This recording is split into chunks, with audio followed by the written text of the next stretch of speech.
Zee TV Telangana news కి స్వాగతం. Mancherial నడిఒడ్డున super speciality మాతా శిశు ఆసుపత్రిని నిర్మించడం వల్ల నా జన్మ చరిత్రాత్మకమైందని ఎమ్మెల్యే కొక్కిరాల ప్రేమ్సాగర్ రావు అన్నారు. గురువారం మంచిర్యాల జిల్లా కేంద్రంలోని ఐబీ చౌరస్తా స్థలంలోని మాతా శిశు ఆసుపత్రి నిర్మాణంకు శంకుస్థాపన చేశారు. అనంతరం నిర్మాణంలో ఉన్నటువంటి సమీకృత మార్కెట్ భవనాన్ని కూల్చివేత చేపట్టారు. ఈ సందర్భంగా ప్రేమ్సాగర్ రావు మాట్లాడుతూ అనాలోచితంగా మాతా శిశు ఆసుపత్రిని గోదావరి ఒడ్డున నిర్మించి మార్కెట్ ను నడి ఒడ్డులో నిర్మాణం చేపట్టారని ఆరోపించారు. 300 కోట్ల రూపాయలతో నిర్మిస్తున్న సూపర్ స్పెషాలిటీ ఆసుపత్రి మంచిర్యాల జిల్లాతో పాటుగా కుమ్రం భీం ఆసిఫాబాద్ జిల్లాతో పాటు పొరుగున ఉన్న మహారాష్ట్ర, ఛత్తీస్గఢ్ రాష్ట్రాల ప్రజలకు కూడా మెరుగైన వైద్య సేవలు అందుతాయని తెలిపారు. 7 అంతస్తుల్లో ఆధునిక సదుపాయాలు ఉంటాయని పేర్కొన్నారు. 2 అంతస్తుల్లో తక్కువ పేమెంట్ లో ఉన్నటువంటి వైద్యం అందిస్తారని తెలిపారు. 2.5 ఏండ్లలో ఆసుపత్రి నిర్మాణం పూర్తి చేయాలని లక్ష్యంగా పెట్టుకున్నట్లుగా వెల్లడించారు. ఇప్పటికే ప్రభుత్వం 50 కోట్ల రూపాయలు తొలి విడతగా కేటాయించినట్లు వివరించారు.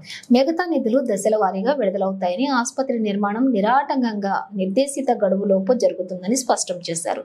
అలాగే రాళ్లవాగు నుంచి లోతట్టు ప్రాంతాలకు వరద విడుదల లేకుండా కరకట్ట నిర్మాణం చేయనున్నట్లుగా తెలిపారు. ఎల్లంపల్లి ప్రాజెక్టు వద్ద అంతర్జాతీయ స్థాయి ఫిష్ ప్యాండ్ నిర్మించనున్నామని ప్రేమ్సాగర్ రావు తెలిపారు. ఈ కార్యక్రమంలో జిల్లా కాంగ్రెస్ కమిటీ అధ్యక్షులు కొక్కిరాల సురేఖ, మున్సిపల్ చైర్మన్ ఉప్పలయ్య, సూరిమిల్ల వేణు, నియోజకవర్గంలోని నేతలు, ప్రజాప్రతినిధులు పాల్గొన్నారు.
పోరాటం చేసి బట్టి గారి సమయంలో వచ్చి బట్టి గారు ఇక్కడ ఇబ్బందులు వాదన చేసి, అదేవిధంగా పార్టీ గారి సభలో ఏదైతే అప్పటి పిసిసి అధ్యక్షుడు, అప్పటి సీఎం గారు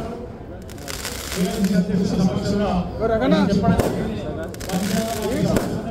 ఈ హాస్పిటల్ సమస్యలను చెప్పడం అప్పుడు పిసిసి కానీ సీఎం గారు కానీ ఏఎన్సీ అధ్యక్షుడు గారిని రేపు వచ్చే కాంగ్రెస్ ప్రభుత్వం అడిగిలో ఖచ్చితంగా ప్రతి ఒక్కటి చేస్తామని ఆ వేదిక సాక్షి అందరూ చెప్పడం జరిగింది. దాంట్లో భాగంగానే ఈరోజు సూపర్ స్పెషాలిటీ హాస్పిటల్ ఉమ్మడి జిల్లా కళ్యాణం సూపర్ స్పెషాలిటీ హాస్పిటల్ మొత్తం 600 పడకలు దానిది.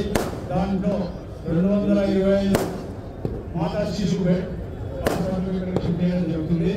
అదేవిధంగా 375 పడకలు సూపర్ స్పెషాలిటీ హాస్పిటల్. దానికి ఇంకొక 5 పెట్టినాం. అది ఇంకొక 2-3 రోజులు పోతుంది.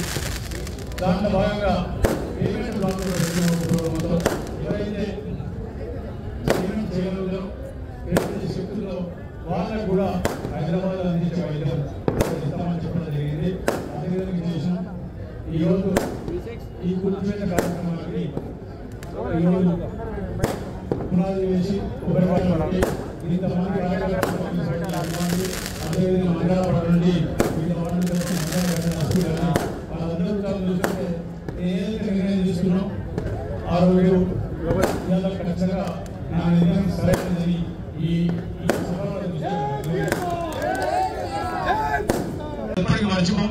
మేము ఉన్నంత కాలం ఖచ్చితంగా మీ ఎమ్మెల్యే నుండి మీరు ఏదైతే మా కోసం చేసినో తప్పకుండా దాన్ని అన్ని విధాల ఏ రకంగా చూసినా కూడా ఇది అనివార్యం. ఈ రోజు నా జీవితంలో ఇంత మంచిగా వస్తాయని కలగడం అనుకోలే. ఇవాళ నిజంగా నాకు చాలా సంతోషంగా ఉంది. ఏదైతే వాగ్దానం చేసామో ఎన్నికల కన్నా ముందు ప్రతి మీటింగ్ చెప్పడం జరిగింది. మాతా శిశు హాస్పిటల్ అని, సారీ సూపర్ స్పెషాలిటీ మాతా శిశు హాస్పిటల్ ఈ కళ సార్థకమైంది. 300 కోట్లతోటి ఈ సంవత్సరం బడ్జెట్ లో 50 కోట్లు పెట్టి శాంక్షన్ చేయడం జరిగింది. ఇప్పుడు ఒకసారి కూల్చివేత కార్యక్రమం దాదాపు 15 రోజులు నడుస్తుంది. దీని తర్వాత టెండర్ కూడా పిలుస్తారు. టెండర్ పిలిచినాక ఎవరు వస్తారు వాళ్ళు వచ్చి స్టార్ట్ చేస్తారు. దీనివల్ల హాస్పిటల్ కాకుండా నర్సింగ్ కాలేజ్ కూడా శాంక్షన్ అయింది. 27 కోట్లతో శాంక్షన్ టెండర్ కూడా అయింది. అది కూడా ఇంకొక 15 నెలలు మొదలైంది. ఇది కాకుండా critical care government of India నుంచి వచ్చింది.